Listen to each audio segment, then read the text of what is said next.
This episode of the MSP podcast is brought to you by Big Tex Outdoors. Everything you could possibly need for your firearm. If he doesn't have it, you probably don't need it. And PHLster holsters. Can't do a sub 5-second fast drill? We'll get a PHLster holster. If you still can't, well, at least you know it's not the holster's fault.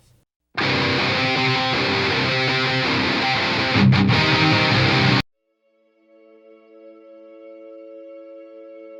was a fucking 17-year-old kid. I had no fucking clue what I wanted to do with my life. Being around Pat changed my life. I thought I was like, kind of a special guy. Like, hey, this guy affected me and that's cool and I'm having a great time. Come to find out, not special. Not in any way, shape, or form.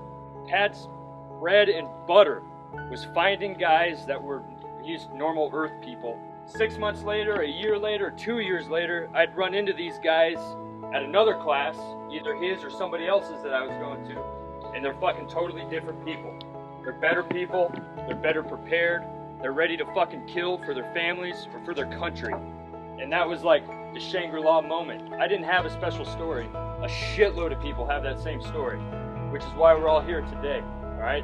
The best part about this weekend was I've met 6, 7, or 8 guys that have told me I never met the guy. I never even met Pat, but I'm here, which I think is fantastic. And I would like to personally say thank you and welcome, because you're what he did best. He brought people into this fold, and he said, "Hey, brother, keep doing this shit. You're gonna be good, all right?" And I would like to keep that going. So what I would ask you guys to do over the course of the next year is find that guy that works next to you in a fucking cubicle, or find that cop that works with you that maybe isn't a meat eater, and fold them in. Get guys here. There's too many reasons to do it and no reasons not to, right? This is not an exclusive club. It's not, right? Anybody is welcome that's a good American and wants to be here and wants to do good things with guns, all right, or with their life. This is the best place for it. But at the end of the day, Pat's legacy was taking Earth people, all right, and folding them into this crowd, and by proxy, making the military better, making cops better, and killing bad guys. There's legions of guys that are doing Pat shit that have never heard his name because of you guys, because of you all. There's a couple Army guys here, some Marines, some cops that are pushing that shit down, and those guys have no idea that the reason they're prepared to fucking kill and to live through gunfights is because of a little short motherfucker that talks with an accent, and that's fantastic. That's what we would like to keep going, all right?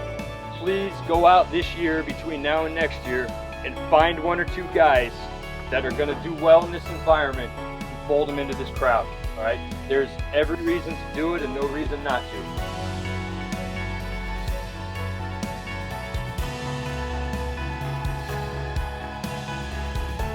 Thank you very much from my heart, all right? And just thanks to Pat.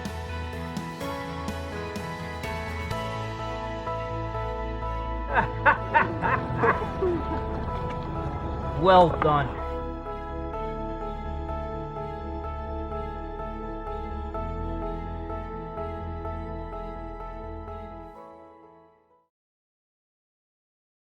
Hey guys, welcome back to the MSP podcast, the podcast about the self-reliant lifestyle. Why do I say the self-reliant lifestyle instead of the 2A lifestyle? Because guys, it's more than just about guns. It's about fitness. It's about martial arts. It's about nutrition. Everything we need to do to take care of ourselves, because there's no one coming to save you. Right? Super stoked to have my friend Chris Sizelove on the show today. We're going to go talk about training. We're going to talk about his background from his perspective. It's going to be awesome. As per my norm, I don't like to do introductions other than their name. So Chris, can you kind of tell us about your background and why the hell I had you on my show? No, I'm kidding. Yeah. Okay. Well, let me start. I guess in '96. I started working at Gunsight Training Center, and I really thought at that time I wanted to be a gunsmith, and so I went out and talked to the guy that was running the gunsmithy at Gunsight, and I was at this time I was a sophomore in high school, just got my driver's license. I lived in Prescott, Arizona, so I could drive out to Paulden, where Gunsight is, and you know, life's dream. Growing up, reading gun magazines and watching Red Dawn like 10,000 times is like, hey, I want to spend my life, you know, fucking with guns. And so I went out to gunsmith or to gun site, talked to the guy that ran the gunsmithy shop for about 6 hours, you know, and he was just flabbergasted that there was some 16-year-old kid in there that actually, you know, knew a lot about guns, book stuff, magazine stuff, you know, no practical application at all at that point. So, you know, lo and behold, the motherfucker offered me a job, you know, and that was kind of cool. So I spent the latter part of my high school years at gun site, just screwing around, working on guns. And but while I was there, man, I ate lunch every day in the barn, that they call it. And in the barn is where all the instructors that were actually teaching classes there would eat lunch, their lunch, because of course they didn't want to hang around the students, you know how that goes. So and as a 16-year-old kid, I'm sitting in the corner eating my sandwich, and these guys at the time in '96, I mean, it was Louis and Pat and even Jeff would show up occasionally, believe it or not, Mr. Cooper himself. And these guys are trading stories about all this stuff, and I'm sitting there like, bro, like, this is not a movie. These guys are no shit. You know, they're not bullshitting. This is real. And that really changed me, honestly. I mean, it really affected me. So after being out there for about 24 months, I was like, hey, I don't think I want to be a gunsmith. I think I want to, like, use guns for a living. And there was a guy out there that was an instructor at the time. I had helped him out on the range a few times. He was a really nice guy. And he told me flat out, like, dude, you need to join the Army and you need to go to Ranger Regiment. And that's what I did. And so I joined the Army in '99. When I graduated high school, I went through all the, you know, airborne and the RIP at that time, and I went straight to 2nd Ranger Battalion. I spent a couple years there, deployed a lot, you know, did the whole initial thing, or not the initial, the second to initial thing, into Afghanistan. And I think my first pump there was like February of '02. So it's right after the October. Right. Yeah. So it was a good time. But anyway, ever since then, man, I left the Ranger Regiment in 2015. I've done a small stint with the Defense Attaché Service. I spent a couple of years working at a foreign embassy, and now I'm literally counting the days till I retire from the military. So that's me, man. Being in the Ranger Regiment for so long, I have what I like to think is a pretty narrow skill set, but it's pretty deep, because we only really have like 2 jobs that we spend all of our time doing, you know, as opposed to some other special operations units that do like a whole bunch of stuff. We only really do 2 things. So would you mind talking about that? Because so here's the deal: everybody thinks they understand the different, you know, soft units and what they do, and they really don't. I mean, my education through our mutual friend Jose Gordon absolutely blew my mind. Right? For example, if you ask anybody off the street, everybody thinks that every SEAL team is tier 1, and that's not the case, right? Yeah, it's so the, you know, without getting into like, oh, we don't need to talk about SEALs. Nobody wants to talk about SEALs. Let's talk about the regiment, right? Yeah, the regiment do, as opposed to say like the guys in the groups in SF. Gotcha. So the regiment's only job in one form or another is direct action. It's all we do. So and I'll be honest with you, sometimes it is a little narrow, you know, where the SF guys, they do a lot of stuff, so they get exposed to a lot of cool events and a lot of different shit, where the guys in the regiment don't. We're like, hey, we basically just do direct action. That's it. Okay.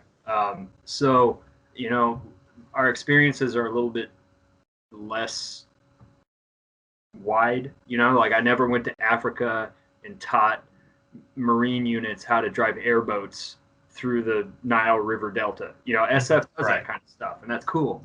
but we don't. When they were doing that, I was in the shoot house. Right. Yeah. When they were doing that, I was doing breaching or whatever, because that's all we do. And I will say though that not a lot of guys get to do it, but I was fortunate enough to be able to segue into being a battalion reconnaissance guy for a long time. So I did get to do some other stuff that wasn't just directly being an assaulter, which was great. I really learned a lot, and that was fantastic. But as far as the Ranger Regiment, you can kind of imagine them as like the special operations stormtroopers for the Empire. They only have one job, and it's go out and fucking smack this guy, and then either get him or kill him or whatever, but then leave. Right. That's it. No talking to the locals, no building schools or anything like that. It's just find him, fix him, and fuck him. Yeah. So there you go. Awesome. Okay, because a lot of people are confused about the differences, and that makes it very clear. So, yeah, no, I totally understand it. I like the regiment is the most secret unit in the Army, because everybody hears our name and they apply it to like, oh, you guys are the guys that run Ranger School. We're like, yeah. Yeah. That's it. Yeah. Right. Scroll, not tab. Scroll, not tab. Right. Yeah. That thing. That's the funny thing, because again, until I met a lot of you guys, I was like, what is the difference there? Whatever. And then I can't tell you how many people I've met in my life before I knew the difference told me that they were Rangers when it was they went to tab, school. tab, not scroll. Yeah, there's a big difference. I don't get wrapped up about it. I mean, to be honest with you, like, there's a lot of good, just fantastic guys that came out of every unit in the Army. Absolutely. You look at like Ash Hess and a couple of those other dudes that are just fantastic. I look at those guys, knowing who they are now, I'm like, damn, I wish I could have scooped that dude up as a E5, brought him over to the regiment back then, because we would have used the shit out of him. So I'm not like a hater on the whole tab scroll. I was in 10th Mountain, like, oh, you're a piece of shit. No, he was probably a fantastic fucking guy. Yeah. Awesome. Awesome.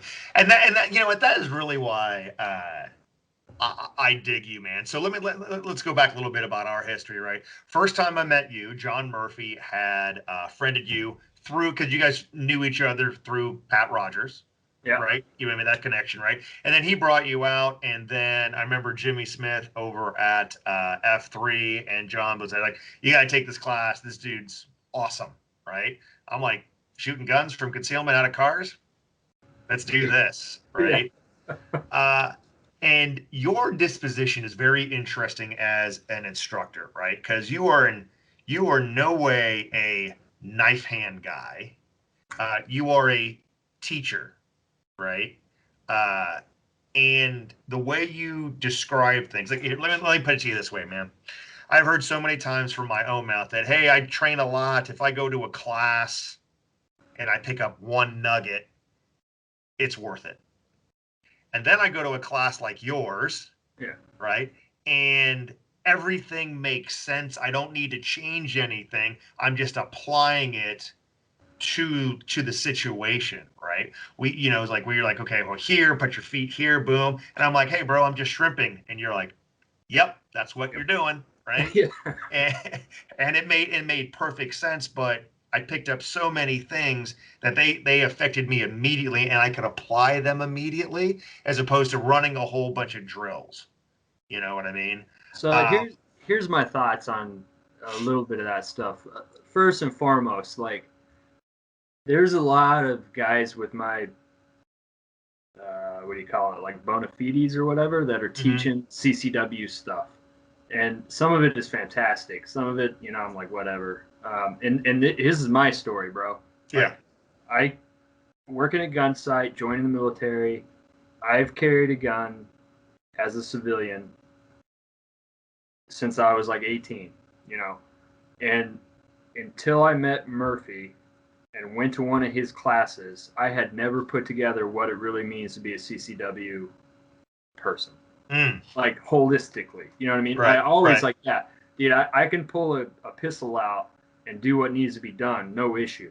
But the actual everything leading up to that, everything that happens after that, um, the holistic approach to being a civilian carrying a gun. Because even though I'm in the military, of course, if you're carrying a gun off duty, you're still a civilian. You know, Right. Yep. you don't Yep. get any special passes because you're active duty military. So, Right. And it really like blew me away, just how much I learned and how much I applied coming out of going to like 2 or 3 of Murphy's classes. So I was friends with Murph, so I was like, hey bro, like what comes next? Like what do you do? What do you do now? And he's like, not. I guess that's it. And I was like, well, what about like rolling in vehicles and stuff? Because obviously, if you're a CCW civilian, you use your car a lot. So how do you like work that piece? And he's like, I don't know. And I was like, well, I happen to know a little bit about that because when I was in the military, when I did the reconnaissance thing, we did a lot of civilian clothes, civilian vehicles, doing reconnaissance and carrying guns, obviously. Yeah. So we had worked out some stuff, and I was like, hey, So I took him to the range and showed him some stuff about how to manage that piece of it. And he's like, hey man, let's run a couple classes and see what happens. So that's how that whole thing started. Like I'm no expert in being a CCW guy. In fact, I go to people to be a better CCW guy, but as far as the vehicle piece goes, that was just all stemmed from my experience working in and around vehicles when the only thing you got is a pistol, and you got to be concealed, the whole time. So all I really did was look back and I tried to apply the principles I learned in the military to the problem set of being a civilian, in Northern Virginia. Yeah. And it was a good class. It was fun to put it together. It was fun to run. I think we did it 3 or 4 times. Yeah. Back in like 2015, and I think some more people are doing it now. That there's a lot of like commando vehicle stuff out there, which is great for the guys that want to do that. But I don't know how much stuff there is just specifically for CCW specific. You don't have a carbine next to you, and you're not wearing body armor and stuff like that. But that's kind of how all that came about. Was like, hey, what else do you do if you carry a gun in your everyday life? What do you do with it, or what kind of positions are you in with it? And it's like, okay, I walk around with it. Like we all got that part, standing on range. Yeah. But it's like, I get in my car, I get out of my car, I have to go to my car. How does all that work? How do you incorporate all that stuff? So that's kind of how that came about. And I look back at that class, right? Like sometimes you take a class and you're like you may be completely overwhelmed with the enigma of the instructor, right? Because they're a legend, or at least that's what they said they were. And you come away from the class and you're like, oh my God, that was amazing. And it's like, oh my God, that's awesome. What'd you learn? I don't know. Right? But then in your class, the notes, both mental and written down, everybody knows I'm big on efficiency, right? Speed is the economy of motion, right? Everything in your class was about efficiency, right? The placement of the seatbelt so that you don't need to do all this hand kung fu to get it off, right? The draw, the planning of your feet so that your recoil is the same, so you don't need to do some weird Weaver fucking thing out your door. From the point of aim to getting out of the car. We talked about this on the phone last week, man. I watched some YouTube vehicle classes where people are getting out of the car and they're hitting the door and it's slamming into their feet, and their feet are getting out of the car what almost killed them. Yeah. Not the other guy shooting back, or the targets, whatever, but them getting out of their car, they almost killed themselves. And your level of efficiency from the way, and I'm not going to give away secrets, especially since if Murph is teaching this class now, but just that this foot goes here, this foot goes here, this comes here, you marry around and you doing all this stuff, dude. It was great, including the parts where it's just like, all right, man, you're walking down a parking lot, you go straight to your car. Yeah. Yeah. When do you use the key fob? You know, when do you Yeah. not? Or better yet, hey, what's the first thing you do when you get in your car? I put on my seatbelt. Maybe you should start the car so you can get the fuck out of there if you need to get the fuck out of there. Yeah. Right? Even that, you're like, oh shit, you're right. You know? Is You're right. some of that stuff was just hard lessons learned, or I should say comical lessons learned, you know, on the range. Right. And some of that stuff was like being overseas and just having that mindset, like the sequence of, and again, we're not going to dive into the class specifics, but that sequence of like how to enter your vehicle all came from that, like, hey, if I could very potentially be absolutely screwed at any second, so how do I make this process the most efficient and tactically advantageous to me or my team? You know what I mean? Yep. So, you know, that's kind of where all that stuff came from, and it's been validated, and none of it's, I'll say this, bro, like none of it's mine, and that's that's the big secret, I guess, in the tactical training world is there's very few things out there that I can personally pin on somebody and say that guy did that, you know. Mm-hmm. And especially with the vehicle environment skills class that I did, or CCW for vehicles, like none of that shit was mine, bro. Like we developed it as a team. I learned a bunch of it from other guys, and I just kind of collated it so it made sense, you know. Yeah, and awesome sense it made. I mean, again, I've said this before and I'll repeat again. One of the greatest things that Ernest Langdon ever said to me, other than "Here's your fast coin, bro," was Yeah. was was the best teachers are the best thieves. If you can give credit where credit is due, but Yeah. that's how we all are, right? Yeah. If you think you invented something, good on you, but it was probably already thought of someone else, right? Yeah. And as an instructor, when you work hard and you think you put something together and then someone says something and they don't give you credit, you know, we all have egos and stuff like that. But I got to tell you what, if someone took something I taught them and presented it as their own and it helped somebody else get through something, Yeah. I don't give a shit. Whatever. I honestly, The interesting thing that I've seen, like looking around, is, and when I say looking around, I mean looking around from like 98 to now. Mm-hmm. And I don't know when you got involved in this stuff, but the whole time I was in the military, I still kind of like stayed in contact with a couple of the guys I met at Gunsight.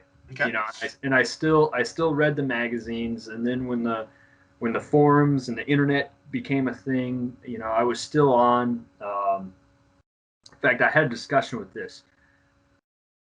I think, at least as my memory serves, the first forum that was pretty legit was about the '04 time frame, and it was called Cop Talk.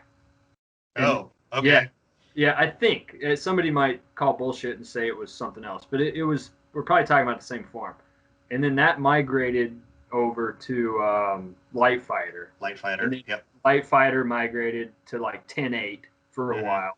10.8 was big, and then 10.8 in Light Fighter kind of went to PNS and all that stuff. But anyway, I have a little bit of experience just kind of looking around the training industry for stuff. Yeah. It's only until recently, in the last 4 or 5 years, and I was a big proponent of this when I was active duty in the regiment, teaching guys for some stuff. It's like, hey, the rifle needs to be set up like this. End of sentence. Target destroyed. You know what I mean? For a right-handed shooter, this is the optimal setup for a rifle. Yep. Now, if you want to like move your sling forward an inch or two, that's fine. You know, but before that, like we'll say like 06, 07 and to the left, like when I first came in, all that stuff was like, hey, shooter's preference. You know what I mean? And fast forward like 10 years, and I was always like, hey, if you give a starving man a saltine, it'll be the best goddamn thing he's ever eaten in his fucking life. Yep. But because he doesn't know, you Right. know, he doesn't understand that it's actually pretty shitty food. But when we have all this data and we have guys that are absolutely just knocking it out of the park with how to run a carbine or how to run a pistol, Mhm. you know, we can kind of definitively say that these things is the right answer. So how to hold it, how to run it, how to execute, you know, a couple of things is the absolute right answer. At least at this point, until technology changes a little bit, this is where we're at. And because we have so much freaking data that we never really had in the 80s and 90s and early 2000s. So that's really like changed the game, because going back to your statement about if you pick up one thing, it's a good class. And I would say that's really dependent on like the skill level of the student. You know what I mean? Yeah. So like currently, I would like to think I'm a pretty competent carbine guy.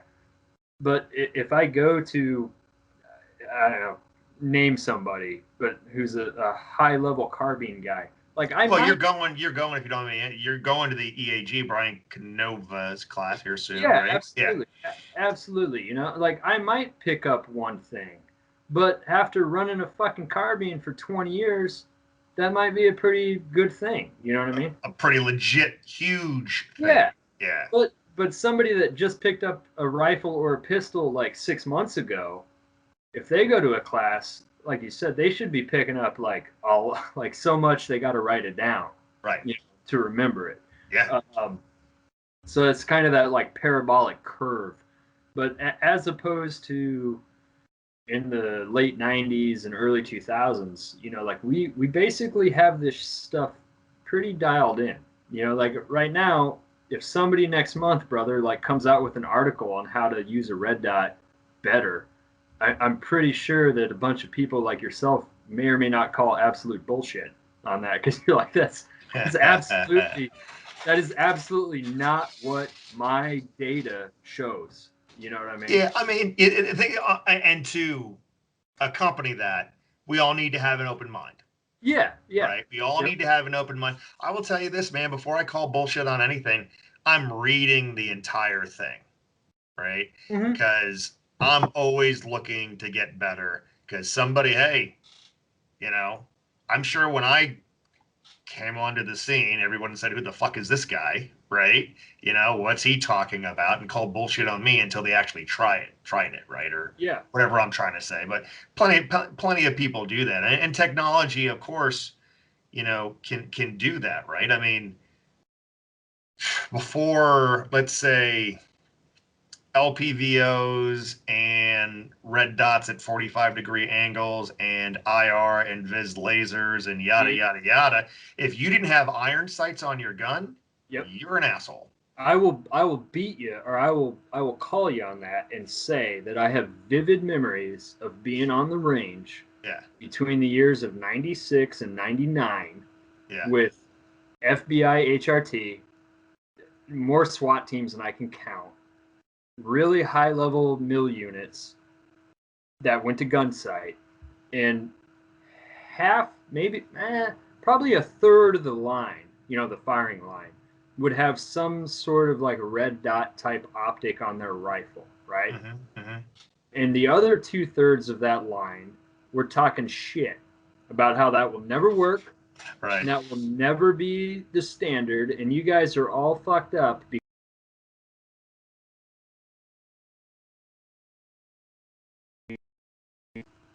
We won that war. You know?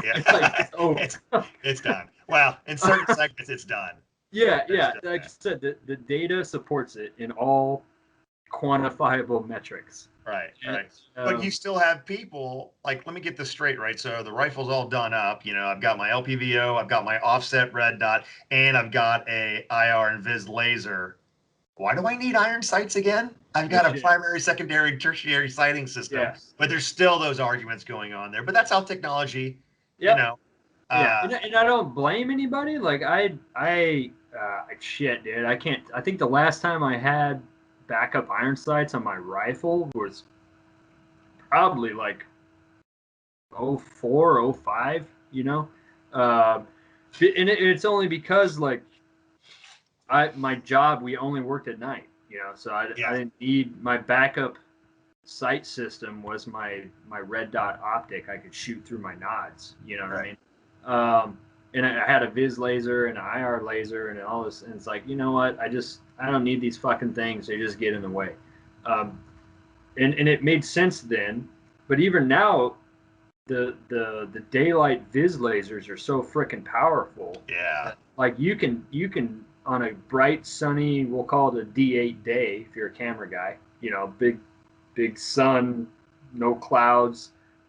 At 100 yards, you can still see that green laser, no problem. Dude, so, that Mall C is unbelievable, man. Even the civilian one's unbelievable. So. Yep. Yeah. So you know, I'm trying to piece together a BCM rifle I got a while ago that's still bare bones, and I actually was like, you know, I guess I'm gonna put backup irons on it because this is not a regiment, 75th Ranger Regiment operational gun. It's just my gun, you know. So I don't have a fucking Viz laser or none of that. So I'm like, yeah, I guess I'll put backup irons on it. But you know, whatever. So one of the things I want to ask you, getting back to the class that you taught and the efficiency in the course of instruction there, that still today when I think about it blows my mind, right? What was the pressure testing in that to get better? I know you said like, you know, how did you guys said this works, this is bullshit, put that in, make it part of the SOP, yada yada yada. How did what did that process look like, man? Because real quick, I've seen some mill guys come out with the CCW class, and sorry guys, thank you for your service, love you to death, but it's bullshit. Yeah, it's bullshit. So I learned really early on in my career, and even before I joined the Army, that like you said, efficiency is king. But you're not going to get to that efficiency unless you're like a pretty analytical guy. And there's definitely a lot of my peers are pretty like, hey man, like the bullets go in the bottom, they come out the front. I'm good. You know, yeah. It's really, and they're like, that's all I need to know. That's all I've ever had to need to know because I've always won every gunfight I've been in. And okay, yeah, I got it. You know, but to move the ball forward, you know, you need to be really analytical and figure out why it is what you're doing is maybe not the best. You know, so it's pretty easy to sit around and like pump sunshine up each other's asses when you do stuff. But it's another thing to be like, hey, like you did it, but how can we do it better? So the vehicle thing specifically was born out of my boss saying, hey, we're going to use you guys to like roll around in cars in some pretty bad spots overseas with some stuff in the back that's going to tell us that that's the guy that we want to go out and get. Okay, yeah, whatever. We didn't know anything about it. You know, when I first became a reconnaissance guy, we were still, you know, sitting on mountaintops with radios and binoculars and shit. You know, like it's Vietnam. You know, we're out there whacking BC tax collectors or something. So we made a few phone calls to the guys at Bragg, and they were more than willing to be like, yeah, come up, spend some time with us, and we'll get you guys read on to how to work that piece in an urban environment, which of course includes vehicles and includes what happens when stuff goes bad, you know. Okay.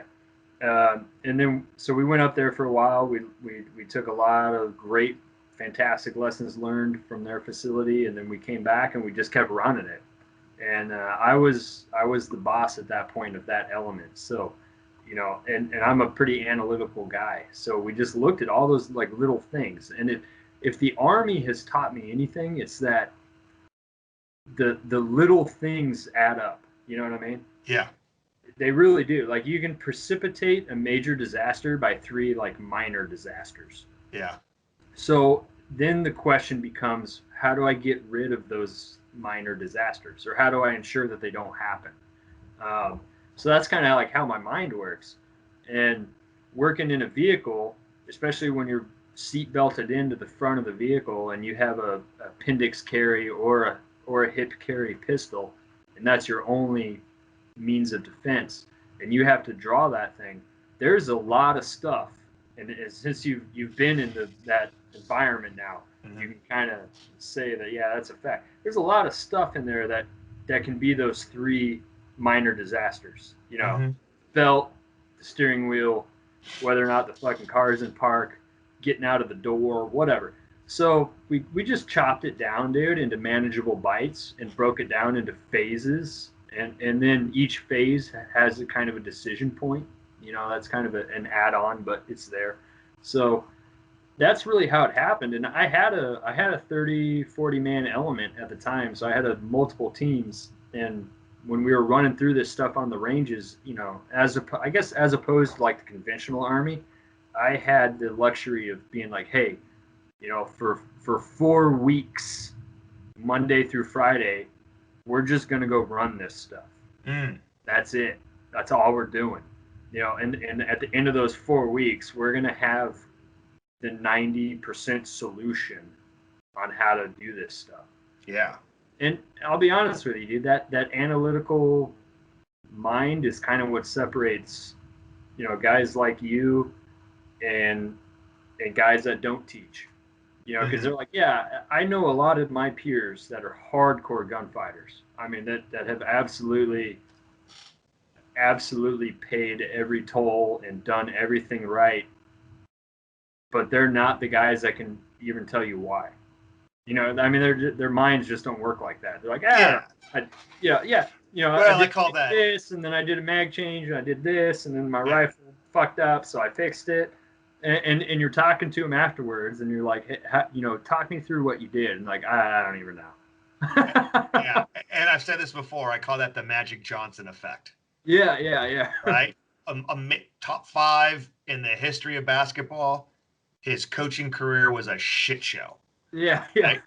Because he doesn't understand why you can't do a fast break, do a pass behind you without looking at 6 o'clock to the trailing forward for the dunk. He doesn't know why you can't do that, so he can't tell you how to do that. You know? And those phenoms are necessary in all walks of life, right? But getting more into the basketball analogy, that's why Phil Jackson, when he played, he came off the bench. Steve Kerr, when he played, he came off the bench. And between them, I think as coaches, they have like 200-300 rings. So, there's something to be said about that analytical style and being able to teach that. So awesome stuff. So let's talk a little bit about,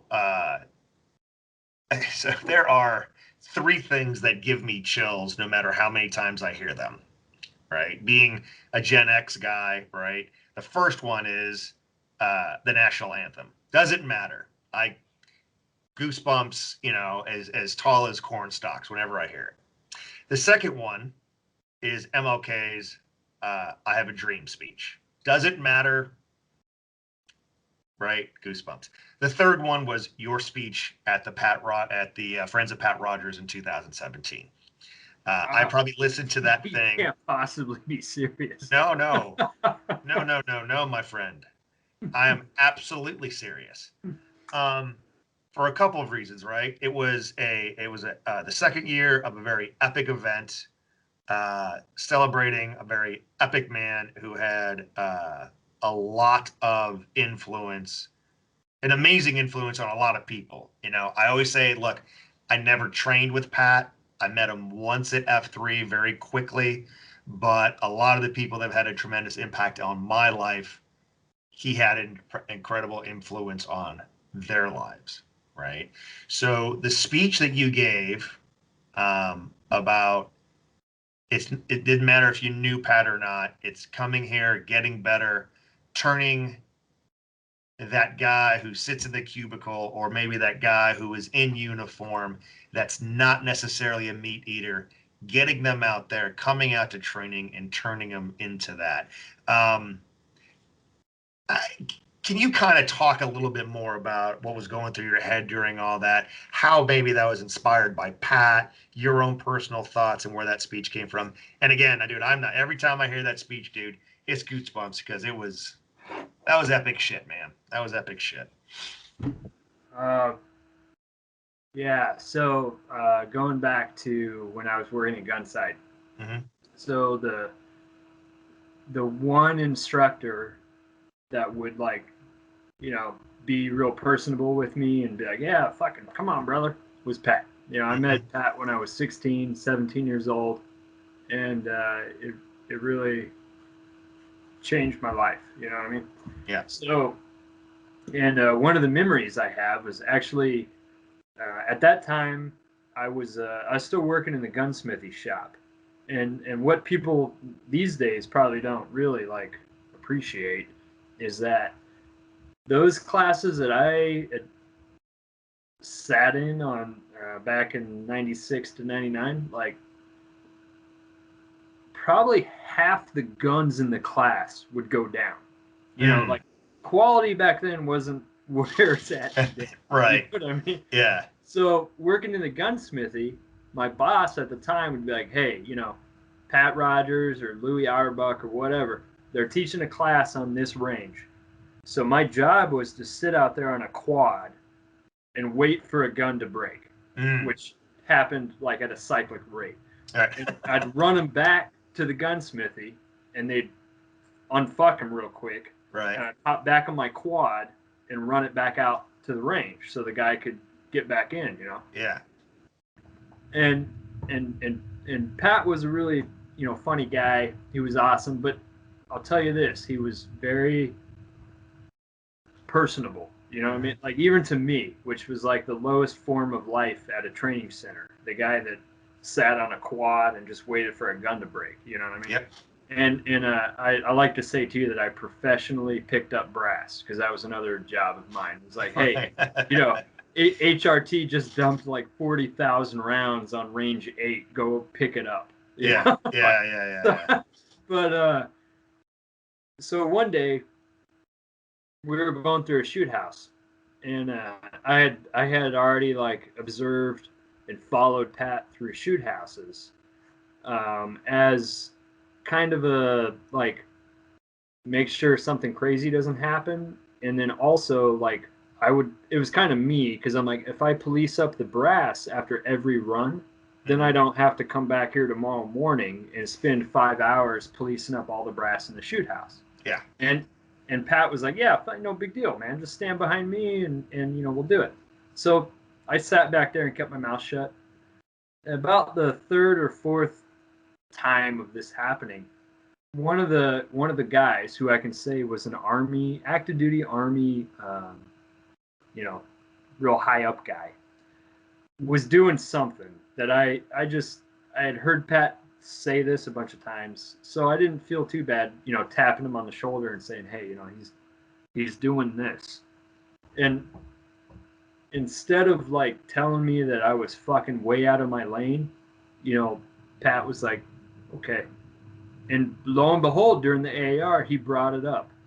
And that was like a pretty good life lesson of like, hey, when you're right, you're right. And it doesn't really matter what kind of like bona fides you got. Right.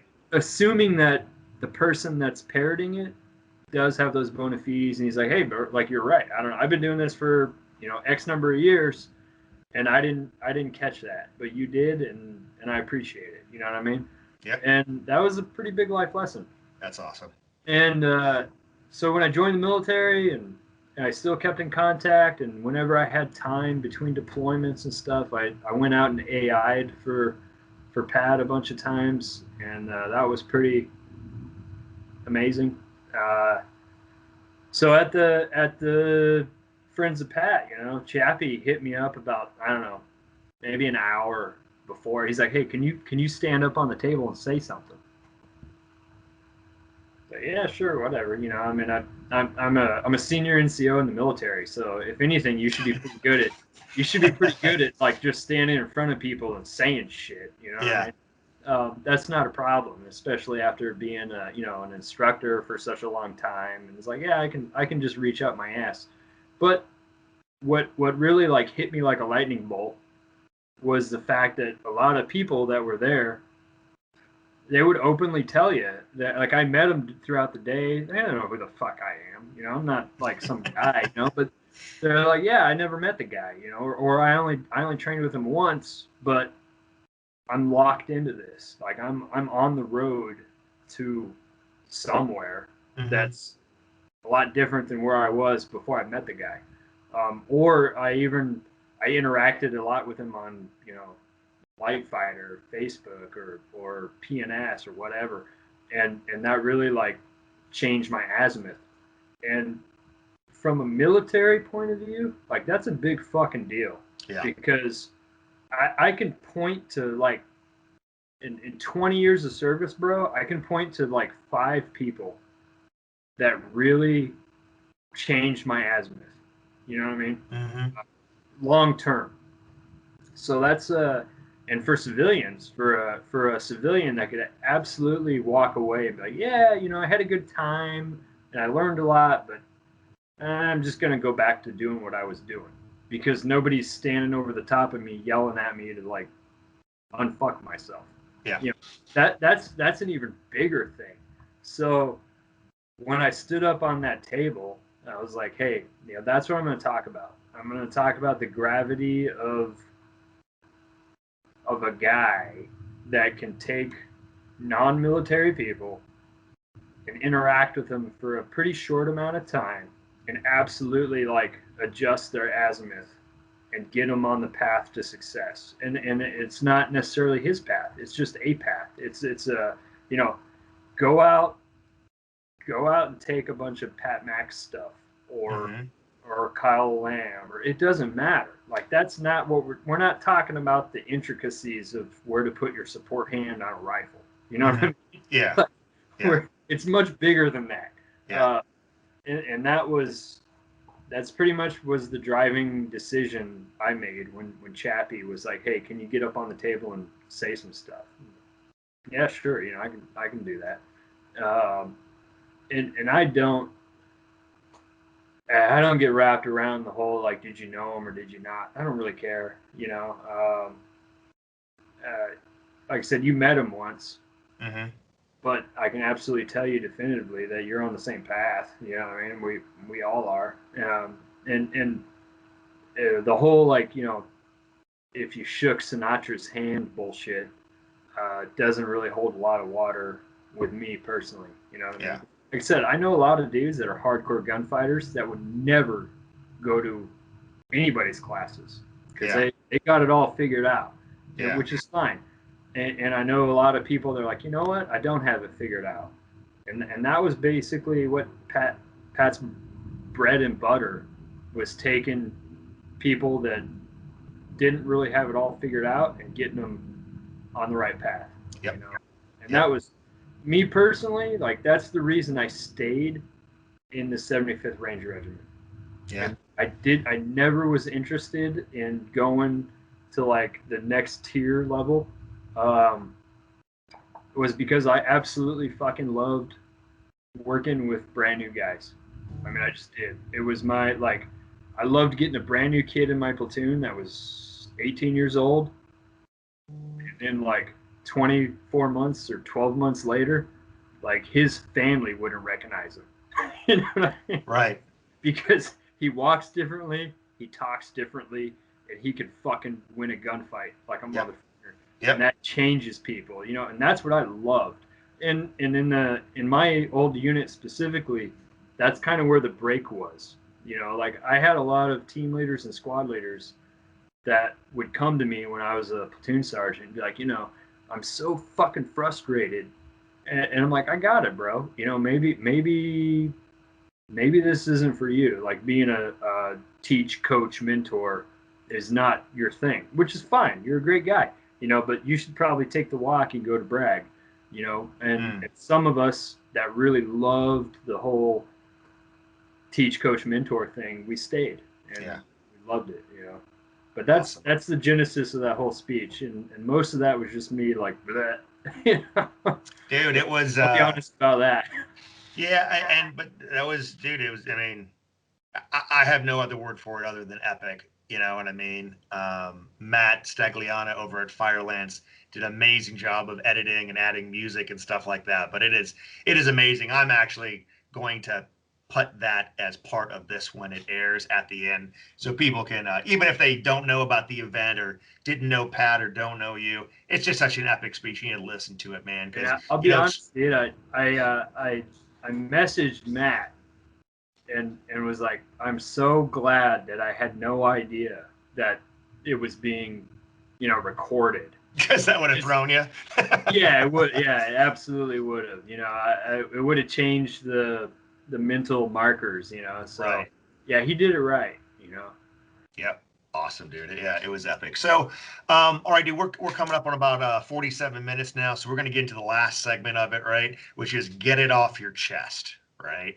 So it's an interesting thing, right? So you're coming off of this long career in the Army. You've really not, trained with anybody outside of the Army, even though, the regiment brought people in and things of that nature. So in your opinion, what can people start doing to get better? And or what do they need to stop doing to get better, or whatever the hell else you want to talk about? Don't talk about your new neighbors. Nobody cares about them. So I would like to see, and this is going to kind of be like a weird dichotomy, but we need really high-end instructors to start pumping entry-level classes. Okay. And I know that a lot of guys don't like to do that, and they have great reasons, and I agree with a lot of them. It's like, fuck, you get these FUDs out on the range, and you got to kick 4 of them out of your class, But it's like, hey, the other 16, they're on the path now. You know what I mean? And it may not be so much the technicalities of the whatever it is they're teaching, and it's a lot more the power of personalities behind it. You know what I mean? I mean, and not to say that there's not a lot of great guys out there doing that, but that's the thing. Like, I like to call Murph an entry level drug.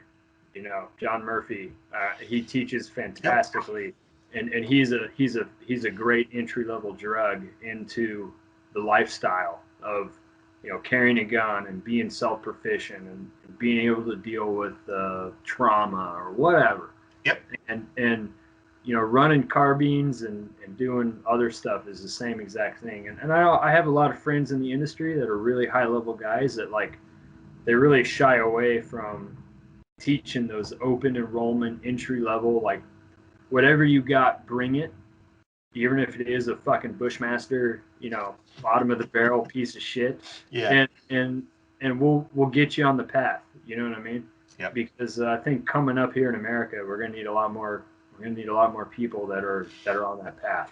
You ain't lying, brother. You ain't lying. That's not really a gripe, I mean, I say that. No, that's an observation, man. And people are gonna I dig it. Why aren't you doing it? I dig it. My whole thing about that of why I don't do more, like, for example, I'll do 1 to 2 people privates, if they're actually brand new to the gun, you know what I mean? I have no problem doing that.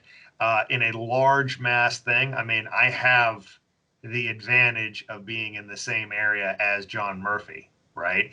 And I'm not saying that to go, hey, I'm not pawning them off. I'm like, I'll be honest with you, man, for what people need to know when they start carrying a gun as a civilian, there is no way in hell I could ever do a better job than John, right? Yeah. Will I get that gun out in less than a second and show you how to burn that fucking thing down? Absolutely, right? But do I particularly want to or think I can ever do a better job of explaining mindset, situational awareness, post-incident protocols and all that other stuff with the passion and the conviction that he does? Absolutely not. Absolutely not. And it's not my lane. And even if it was, I would divert to him anyway because he does such an amazing job, amongst, I mean, and I'll be honest with you, man, in a whole wide variety of things that I just can't get fired up about. Yeah. You Oh know, yeah. you Absolutely. know, And you know. well, I'll say this. Like back in '06, '07, when Kyle was doing more open enrollment stuff, like he Yeah, was that guy, too. Like yeah, now he doesn't do so much open enrollment stuff, and that's for good reasons. But I'd like to see a lot more open enrollment classes that are with really high end guys like that, because they hmm have that power of personality that can really, like, again, like, just get people on the path. yeah. I mean, they're definitely out there, whether or not they're famous or not. Obviously, you have guys been doing it forever, like Tom Givens. Mhm. But other guys are absolutely amazing that teach this stuff. Spencer Keepers. Yep. Who else is out there? Brian, my friend Brian Hill out of Georgia, absolutely amazing. There are those guys out there. Maybe they don't have the marquee value, but man, they're definitely out there. I'll say locally, Mike Green. Oh yeah. He's very knowledgeable. Some friends that have offshooted from him, defensive concepts. Brett Harnish, Mhm. Andy Yeah, Brett's a Lander. solid guy. Yeah, yeah, all those guys, absolutely amazing. So there are, but I like that. I like what you're saying, man, because it's almost like oh, ain't nobody And doing I'll stuff pro I'll say bono. this, like, maybe the term open enrollment is not the best term, because, like, I'll take my own family for example. Like, I'm gonna send my dad and my brother-in-law to a course, right? Hmm. And they're not in this community at all. Yeah, So they're they're gonna get absolutely shotgun blasted with all of it, right. which could be construed as maybe a bad thing, but I'm gonna construe it as a really good thing. Like, hey, like, you're gonna drink from the fire hose and you're gonna walk away a changed person. And there's a lot of, like, we'll say, baby steps courses out there from your local, like, NRA guy or whatever. Yep. But in my experience, in my only experience working in the civilian sector, is with Pat and with FPF with John, and maybe like one or two other little companies. But um, when you get those guys that are like, hey, I just picked up a gun like 5 months ago, and now I'm at this carbine course with 3/4 of this 20-person class is absolutely already pretty good gunfighters, and Hmm. they got it wired up pretty good. So, and that's the catalyst, I think, for, like, switching people over. And I saw that in the military, bro. Because when you input a brand new kid into an already 100% functional assault squad, he's running to catch up. Right. You know what I mean? Yeah, And, yeah, yeah. it really, it absolutely, it hits their, like, consciousness with a frickin' 500-pound bomb, Yeah. as opposed to somebody that just picked up a gun 6 months ago and they go to all these, like, little incremental Right. classes. And it's like, no, take a Jedlinski class and be like, holy fuck, I did not know that was possible. yeah, Yeah. yeah, Yeah. exactly. I think that, like, that stress inoculation and that absolute just flashbang of knowledge, they may not retain it all, but who cares? Like, they're shifted, Yeah. So shatter their glass ceilings before they even know they had them. Exactly. Yeah, that's it. That's exactly it, man. Yeah, I And actually had this one I'll call him the kid. He's 27, right? yeah, But first class he had ever taken was with me, right? But he came with a buddy and his buddy's good to go, and first class ever. So it was my 2 day red dot. This was out in Fort Worth, right? Kid listened, he was good, he was safe, he did all these things, right? I go through my draw presentation, right? And by the end of, I don't know, we're in about Well, actually, at lunch, what I do for people that want to get better with their AIWB draw, I do a little mini clinic, right? Because I don't eat when I'm teaching. For some reason, I don't get hungry. Yeah. It's Oh, I weird. know. I've been there. Yeah. Yeah, so I'll throw down like some egg Beef salad jerky and thing I got hamburger. from, yeah, exactly, right? And I go, all right, guys, those of you that still suck at AIWB, come on over here. We're going to do a little clinic, right, on your draw. And it was like 4 of them. And by the end of it, I got all of them live fire down to like a 0.95 from appendix, right, at 7 yards. And the guy was like, oh, that was awesome. Amazing. Thank you so much. Yep. Boom. He calls me up like a month later. He goes, hey, man, I've been noticing on the internet, people really hate on a sub-second draw. Uh, why? Why is that? Because they can't do it and don't want to put the work in to do it or don't have the proper technique. But it took 20 minutes to learn how to do it. Yeah. Yep. There you go. There you That's go, right. man. So Yeah. I just demolished his glass ceilings before he even knew that he had them. Yeah. So I think that's what you're talking about. It So is. And anything.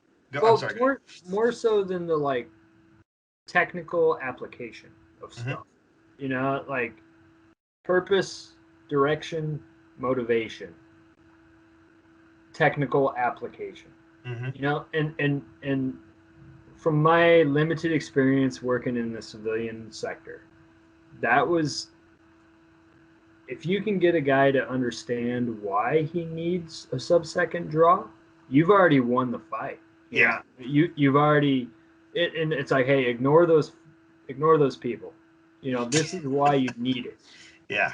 And I'm going to present the why you need it portion in such a manner that's like purpose, direction, and motivation. And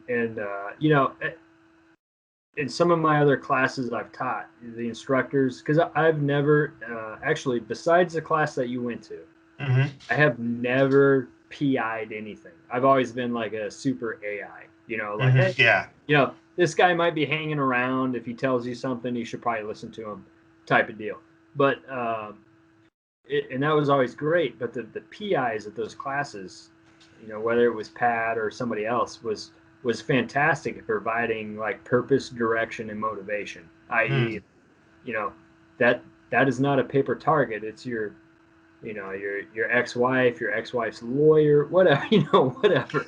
That's right, because you do that, right? It's like, all Yeah. right, should I go? You would go. Actually, the video that I did is a mini AAR of the class where you go, hold on, we're going to sprinkle some magic fairy dust on this to give you your motivation. I'm like, he did what? Yeah. Yeah, exactly. That's it, man. I mean, I can teach somebody the technical application all day long, man. But if they're not like motivated to suck it up, then it's kind of worthless. You know what I mean? I need to start incorporating that path in my classes because usually what I say is because it ain't that hard, so why not? Oh, that is absolutely critical. That is absolutely correct. You know what I mean? In fact, I don't. Do you have a time limit on this thing or what? No, let's keep on going, dude. We can go Okay. like we Yeah. want. So I'm a very recent convert Mm-hmm. to carrying like a really big gun. Yeah. So yeah, it's a 34, RMR, Yep. X300, all that kind of stuff. And I got the friggin' mega dong in my pocket. Right. And it's kind of the same thing. It's like, why do you do that? Yeah. And it's like, why not? Why not? That's but the why not part is not going to get you very far. No, it's not. Yeah, without like that purpose, direction, and motivation. So, my purpose is like, hey, I'm carrying a big fucking gun with a lot of bullets in it because I can shoot it better, Right. which is a good thing. And it has a hell of a lot more capability than like a G43 or a G19 with iron sights. Yep. So I'm going to chase that down because my motivation for doing that is I might be the guy that can apply what needs to be applied with that capability. Yeah. You know what I mean? For these reasons. And I'll be honest with you, some people don't really like get off on that kind of stuff, but a lot of people do. And Yeah. and that was the biggest thing I saw from like working with Pat for a long time, was he was able to like provide purpose and direction and motivation before he applied technical stuff. You know, how to hold the gun or how to run the gun better. And if you apply those three things before you get to that point, the technical application stuff becomes really easy to push. Yep. You know what I mean? So Because that person is just ready for it. You know? yeah, 100%. All right, everybody. So here we're going to go over that again, and then you're going to pause and you're going to write this shit down because I just did. Purpose, direction, motivation, technical application. Mhm. That's awesome shit, dude. Awesome stuff. So anything what people need to stop doing in order to get better? You don't have to think of anything. No. I mean, I don't know, man. Quit reading fucking internet articles and shit. I mean, I do. Everybody does. Everybody does. What else you gonna do? Yeah. In fact, the other day, so I just got back. I lived overseas for the last 3 years, and I lived in a country that I could not legally have a gun. Mm-hmm. So for the first time in my adult life, I did not carry a gun. And that's a whole subset of like I geeked out on knives and other bullshit. And Yeah. But so when I got back here to the U.S., I went back and I got my Glock 19 that I had, and okay, fine, I'm good to go. But I was actually, that Glock 34 I just held up, I had for sale, and a solid guy I know hit me up personally and was like, "Bro, why are you selling that? You should be carrying that." And I was like, "How the hell do you carry a Glock 34 with a light and an RMR?" And he sent me a holster that makes it work. Yep. So then that got the wheels turning. I'm like, why not? Why not carry the biggest thing you can possibly carry with the most capabilities, if you can support it, which I can. So Absolutely. Now, yeah. Yeah, and if the biggest gun you can support is a Glock 43, Cool. good on you. Good on you. Yeah, right? yeah. I'll be honest with you, dude. When I lived in Savannah, Georgia, I went to the beach all the time with a Glock 19 in a Ziploc bag in my cooler. You know what I mean? Stay frosty. Yeah, exactly. You know, like I get it, but all things being equal, which I live in Northern Virginia now, and it's the winter time, and I can get away. I mean, hell, I could probably carry a frickin' M4 pistol concealed, with a jacket and all that kind of stuff. But I'm gonna carry the biggest, most capable being the most important term there. Yep. Pistol I can on my body. Yep. You know? And the whole red dot thing is like I'm still trying to work that out. I've been playing with it for the last, I guess, since about 2009, but I really don't have it worked out yet. A lot of practice, but I still feel I have a lot of room for improvement around that red dot. But I'm going to get there, and I'm going to carry a freaking gun that allows me to maximize my capabilities. Yep. Absolutely, brother. Anything I can do to help, you just need to let me know, man. So awesome. I do know. Yeah. Yes. And, yes. the best thing about the industry right now, as of, going back to seeing kind of how things unfolded between 96 and now, is there's a lot of experts out there. And when I say experts, I mean dudes that collate data, analyze stuff, and the third thing is have real world application, because I remember like sitting in a lot of dudes' classes, 96. When I mean sitting, I don't mean as a student. I mean sitting out there waiting for a gun to break. Yeah. And a lot of the stuff they were pitching was like, this is what I came up with. It hasn't really been vetted. Yeah. But it's legit, so to speak. But the last what are we going on now with the GWAT?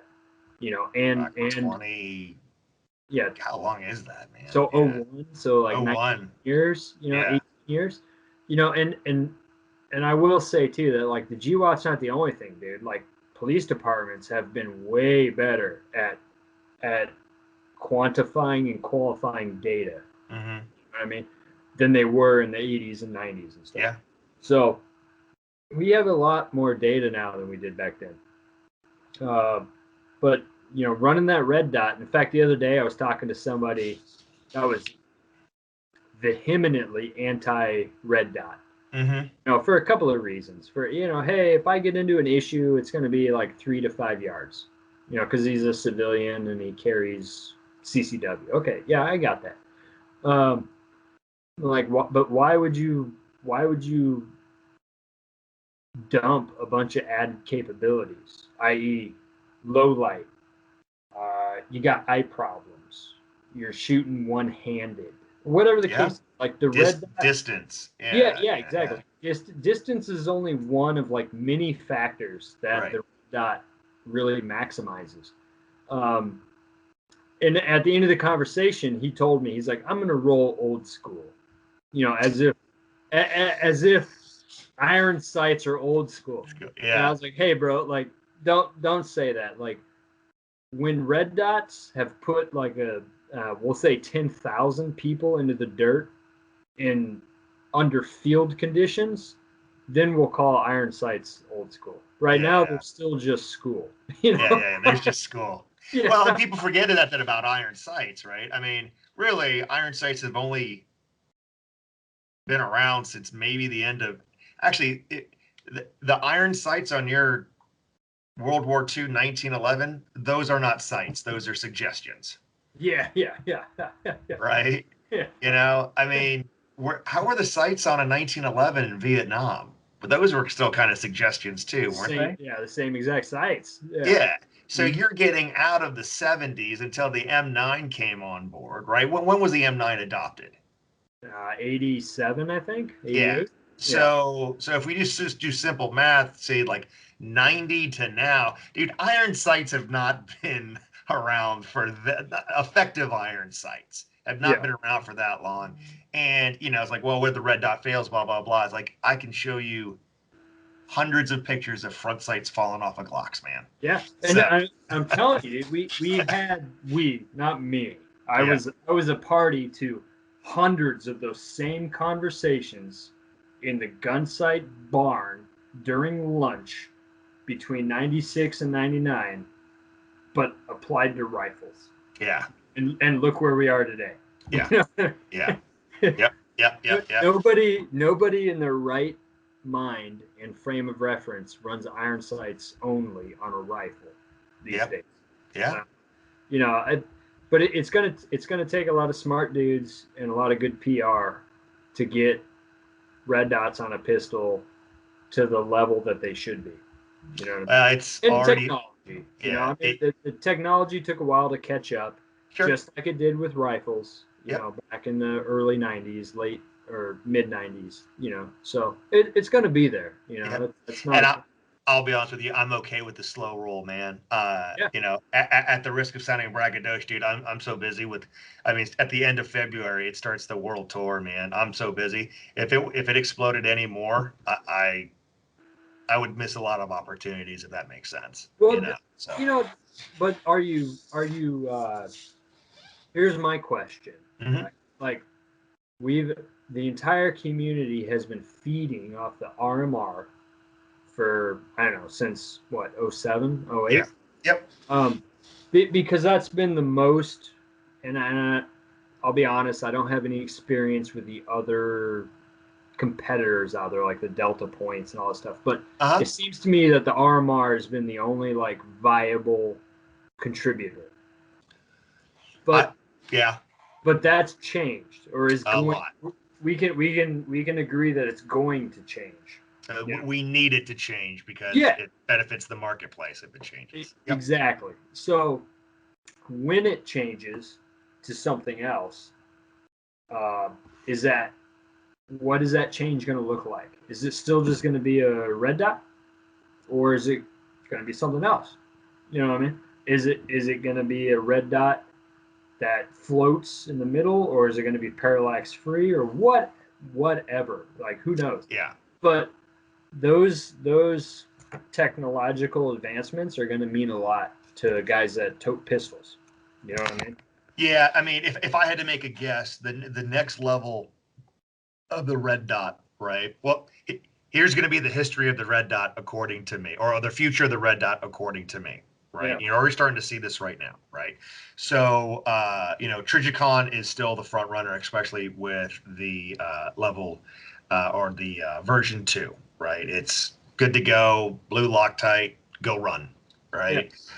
Delta Point is getting there. Trigicon has the owl ears patented. That's why everybody else has a rounded thing, which is just less robust for dispersing impact. It is what it is, right? There's plenty of dudes that go like, hey man, just don't drop your gun on concrete. You'll be good to go. That may be a valid point, right? Yeah. So the second one, would be the Delta Point Pro. Great glass.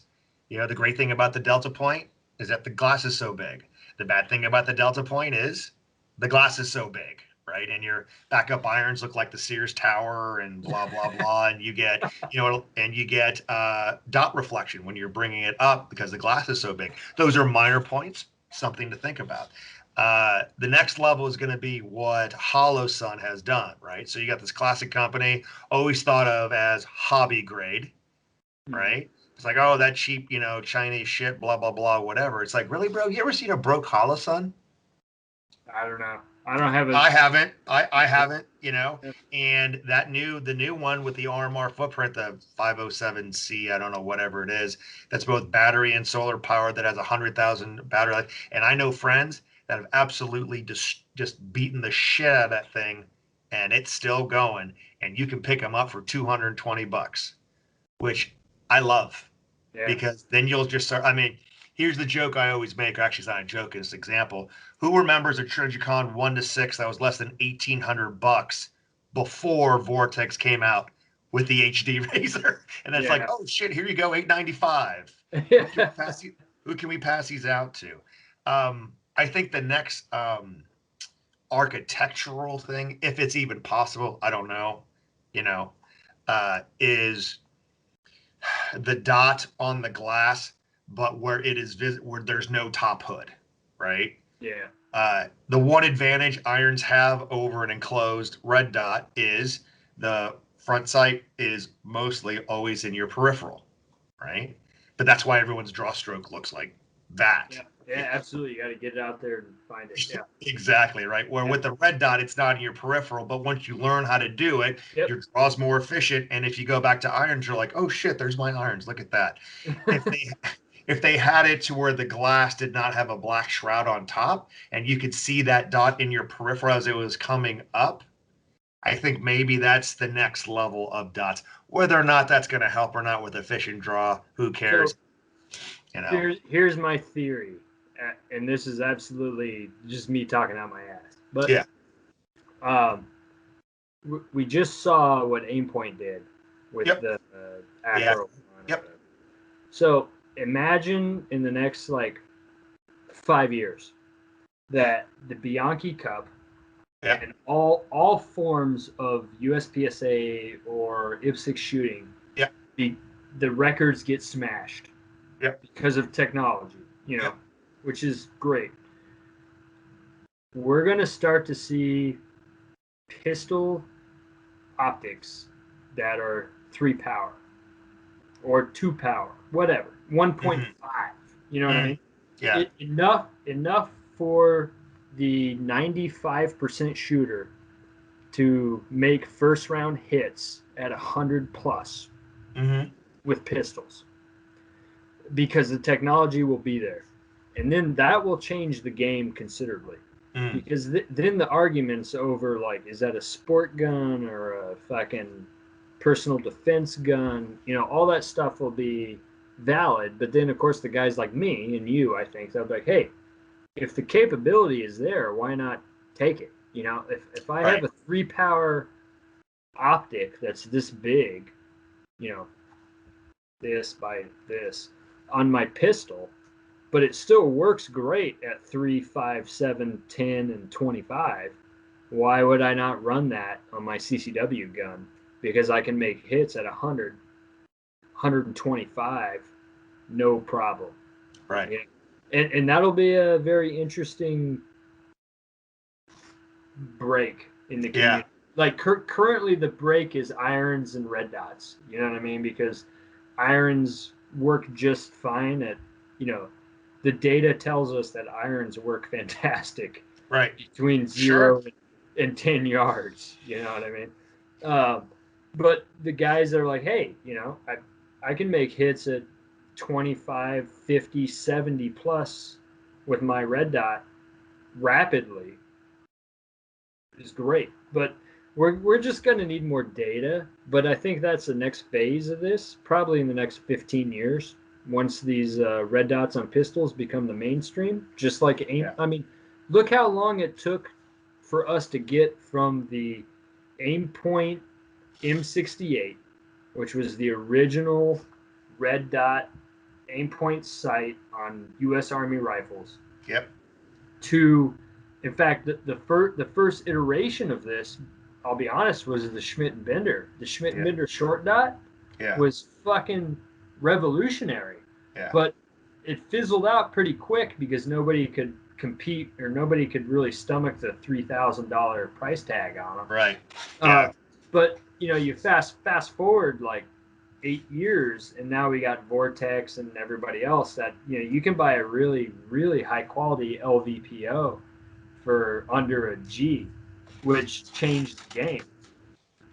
Dude, I fucking love this new Vortex Razor. The E.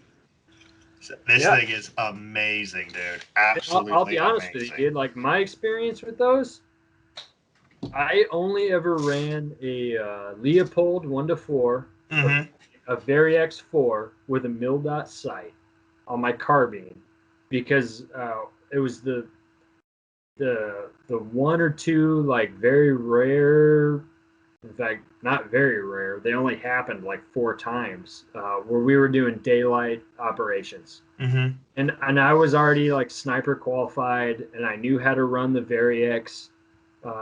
So I put that SPR reticle on my 14.5 inch, normal, and it was great. But that's my only really experience with it, because currently, I'll be honest with you, bro, like, I'm still a fucking Aimpoint T1, T2 guy. Like, hey, if I can see it, I can hit it. That's not a problem, but there's a lot to be said for, hey, if you can see it, that's only like half the issue.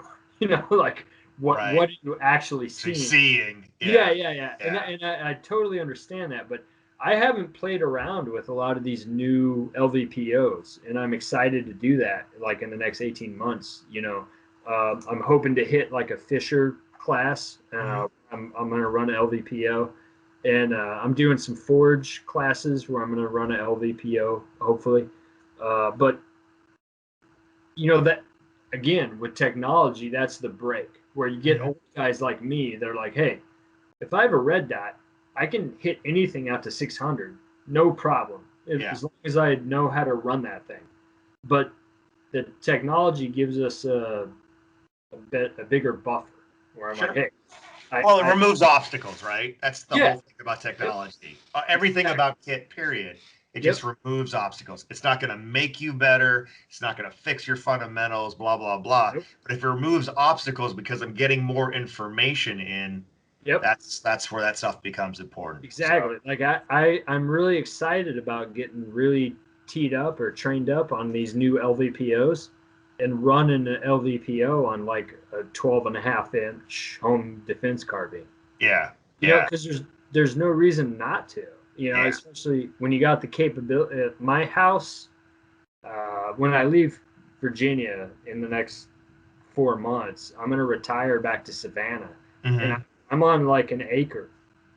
So it's 100+ meters to the road.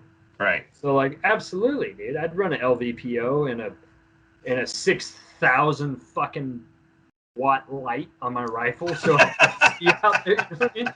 Like, Exactly. Why would you not want these capabilities? You're gonna what's the big one called? The vampire? Is that what Yeah, that? yeah, You're exactly. gonna strap that to your fucking Yeah, make it you know, happen.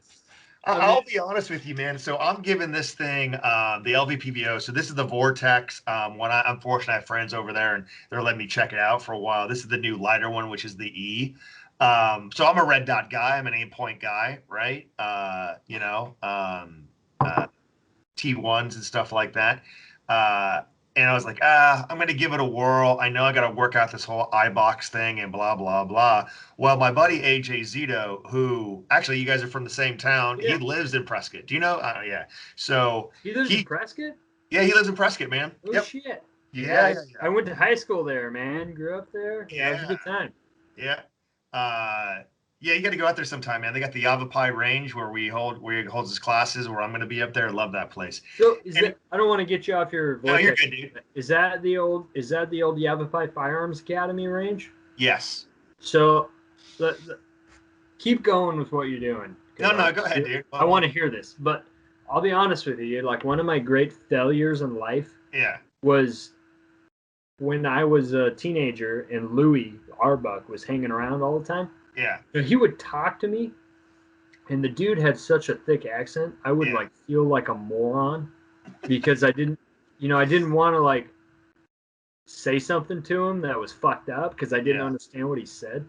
And he ran Yavapai, and he was fantastic. He was always out of gun sight. He was the nicest guy, and I still kick myself in the fucking dick for not proactively engaging Louis more than I did. Yeah.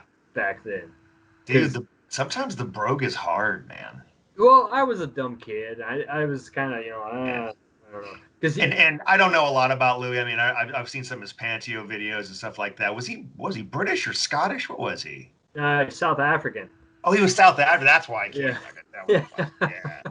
Oh my God, I got my one buddy, man, John, dude. He's South African, and half the time I'm like, what? Yeah. I'm like, can you slow down? Can you slow down and do that in Australian for me? Yeah. So, but go ahead. I'm sorry. So yeah, so on this thing, what I was amazed at, so we're talking about AJ. He told me exactly how to set it up. Figuring out the length of pull in with this and everything. I'm like, okay. And the thing is, I don't know what it's just with my eyesight, right? So with the aim point, I see the tube, right? I don't care about it, but I see it. I see dot. Yeah. Yeah. This thing, I still see the tube, but it's much smaller because the glass is so much bigger here. And there's the way we set it up. There's no eye box, especially in 1X. I don't have any occlusion. There's no scope shade at all. And I'm like, oh my God, this is amazing, right? So I posted a picture up on the grams and stuff, and all my friends were like, dude, that's awesome, but you need to get a 193 mount, right? Have your head more upright. Yeah. And I'm like, you know what, man? Let me run through this, this Poor's standard 165 or whatever the hell this mount is, because I can't imagine life being better right now with this. Let me run through this, exhaust this, and then I'll do the 193. Yeah. Because I'm having a great fucking time with this thing, man. So anyway. my early developmental years with a carbine was probably we'll say 70% M68. Yep. 30% ACOG. Okay. But I'm not talking about the new ACOGs. So the old ACOGs that were not there's no red dot in them. Yeah. The really old school ones, TA 31s or whatever. And so if you're running with both eyes open, right? Yep. And I remember running that ACOG, and it's like, hey, my right eye that's actually looking through the optic, I don't really see shit. Right. But my left eye superimposes that where it needs to be, so I'm pulling trigger. I don't really care, And I know the new LVPOs, because my Leopold, I think the lowest setting it goes to is 1.5, which is shitty compared to these new optics. I got that optic in I don't know, 06 or something. Yeah. But the new ones aren't that bad, but it's the same thing, like you said, dude. The eye box is big, and if we're talking about 0 to 100 meters, I don't really give a fuck. I just want to see that I got a reticle or a dot where it needs to be, and my left eye is like saying, "Yep, we're good," and then Yep. you're just pulling trigger. Yep. You know what I mean? But if I'm looking at somebody at like 300 or 400 yards, then yeah, like I'm gonna close one eye and actually get a good look at what the fuck's going on. But at 0 to 100, it's like, yeah, whatever. I don't really need the capability that the T1 gives me where I can just look. Yeah. Man. Yeah. No, I got you. It's very interesting, and I'm excited personally to like really take a deep dive into, like, I see you got that Vortex hat behind you. Like I'm gonna take a deep dive into those LVPOs, and I'm really looking at like Steve Fisher to give me a hand there. Cool. Awesome, man. Sounds like a plan, brother. Sounds like a plan. All right, dude. So we're gonna kind of wrap it up here. So you're gonna get out of the military soon. I know you say you got some gigs going. So do you want people to find you? Is there anything you want to plug or anything like that? No, really not, man. Like this is my deal, bro. Like I would love to be like the super AI, Yeah. So if you're watching this and you need somebody to come out and help, give me a call. Oh yeah.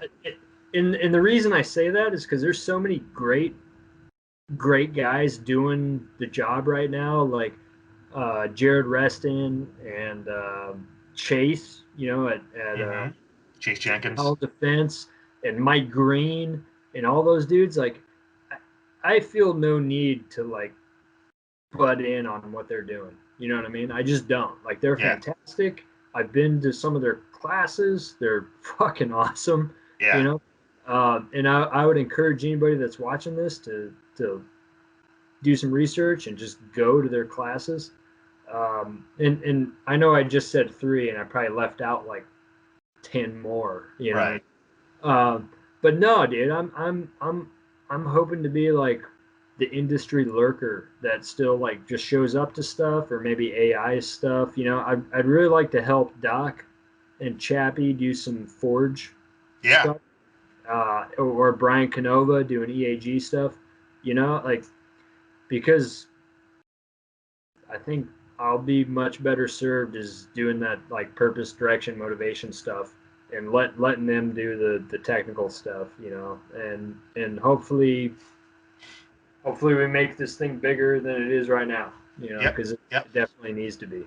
Awesome, brother. Well, I sincerely appreciate you, man, and I wish you would do a lot of more of being the primary instructor, because again, dude, honestly, man, of all the classes that I have taken, whether it be, firearms, combatives, jiu-jitsu, medical, whatever, man, your class is in the top 3. It was a good time, dude. Seriously. Yep. Top 3, brother. Top 3. So, yep. So awesome, brother. Really appreciate you guys. Time to pay the bills a little bit, man. If you guys like this content, right, do me a favor, subscribe, like. You can put a comment down there. I don't read the comments, so do what you want to do down there. It's usually a shit show. If you want to train with me, go to modernsamuraiproject.com and click the classes button. If I'm not coming near you, you're not looking hard enough. I'm all over the place, man. I'm very blessed in that. So cool. Check that out. Guys, you can actually find Chris a lot on Civilian Carry Radio, right? He airs it a lot. I don't know what the schedule is over there. Sometimes it's...